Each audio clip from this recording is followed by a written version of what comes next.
Welcome to Yoga at Home with Mim in her new home. I have moved across the country and I'm in my new yoga space and everything feels brand new. And so I want to start from the very beginning of what do we need when we want to begin a yoga practice in our home? What do we need for our personal practice? The first thing we need is us. We need to be present. We need to show up for our practice. We need to show up on our mat. And whether you're showing up for 10 minutes or for 5 minutes or for an hour, that doesn't matter. You just need to show up for the practice. After that, there might be some pieces of equipment that you may want.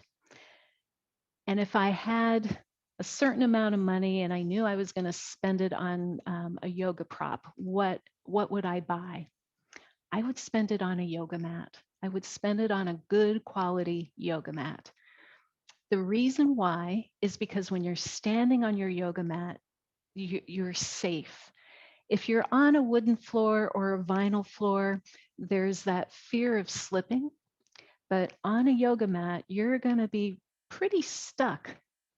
They have this nice grip. In fact, when I was first practicing yoga, we always called them sticky mats instead of yoga mats because we stuck to them. They come in lots of different qualities, lots of different prices. But I think that the ones that you can find at CVS or Walmart are really good quality. They're going to work for you. And I think maybe they run about $20. The one thing that I hate the idea of is not having a yoga practice because we don't believe that we can afford it. So, yeah, if you buy one thing, make it a yoga mat. After that, everything else is like sprinkles on the ice cream. Once you have your yoga mat, you may be looking for a little bit of support in the form of a yoga block. My favorite yoga blocks are the thicker ones. I think these are either 3 or 4-inch blocks. The narrower blocks don't have the same stability when they're placed vertically, but these wider ones are really solid. I can really put a lot of weight on them. One is good, but 2 is better, and I'll tell you why. When we're in a forward fold and we can't quite reach the floor, which happens, we want to rest our hands on something. And we want our hands to be wider than our shoulders. And if we have 2 blocks, we can do that. If we have 1 block, we cannot. So if you can, get 2 yoga blocks. Now, what if, like me, you are cash strapped, like I was when I began my practice? I would tape books together. And I know I've talked about this on another video, but boy, did my taped together encyclopedias see me through a lot of practices before I could get blocks. So go down to your local resale shop, buy some old encyclopedias, get a roll of masking tape. You're going to have very heavy, heavy blocks, but they will support you where you need it. Okay, so you got your mat, you figured out what you're going to do for blocks. You might want a yoga strap. Again, these come in various styles with various different clips on them. They can be 6 feet long. I think this is a 6-foot long one. They can be 8 feet long. They're really good for like if you're doing some shoulder work and you can't quite reach your hands, you use a strap. They're really nice if you're opening up the chest.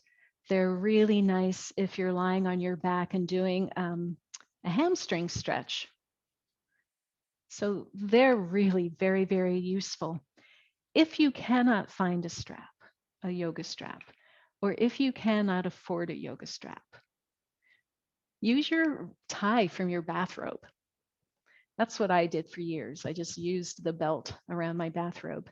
When I began teaching, I actually carried around a canvas bag full of men's ties um, that I had purchased again at the local resale shop. And that saw us through. It was a time when there wasn't like a yoga studio on every block. This was before yoga was um, the $6 billion industry that it is now. So we improvised, we MacGyvered our props, and it worked great. So if you don't want to spend money on a official yoga strap or belt, improvise. Use your bathrobe belt, tie some men's ties together. It'll be fine. Okay, mat, blocks, strap, bolster. Now, bolster is a luxury item. Seriously. They come in various sizes. This is my junior bolster. Oof. This is a full-size bolster. You can see my junior bolster is pretty narrow. My full-size bolster is heavier and rounder. They're great for support, but they're really, really, really expensive. And I'm really, really lucky that I have those bolsters. But when I could not afford bolsters, or when I just couldn't justify spending money on a bolster, I used blankets. And my favorite blankets to use were those woolen blankets that you could find at the Army Navy store. And I had an Army Navy store in my neighborhood, and so I would go down and buy those woolen army blankets, and I would roll them up into a bolster shape, and I would use my masking tape that I had left over from taping my encyclopedias together, and I would just bind the blanket up until it was a bolster, and it worked great. In fact, there's a part of me that wishes I still had it just as an artifact to show people. If you cannot find a woolen blanket at your local Army Navy store, any woolen blanket will do. Like this one. We call these yoga blankets, but really they're just a wool blanket. What's nice about them is that when you fold them into a bolster shape, they don't give. They offer that support. If you were using a fluffier blanket or a duvet, you would just sink into it. And you really need something that's going to hold you up for support. Okay, so yoga mat, block, strap, bolster. I think we've done it. But the most important thing that you need for a yoga practice is you. You need to show up for the practice, whether, like I said, whether it's 5 minutes, 15 minutes, or an hour, whether you step on your mat and all you want to do is breathe, or whether you step on your mat and you want to do a real sweaty standing practice. You got to show up for the practice. Okay, that is today's lecture coming to you from Mim's new home.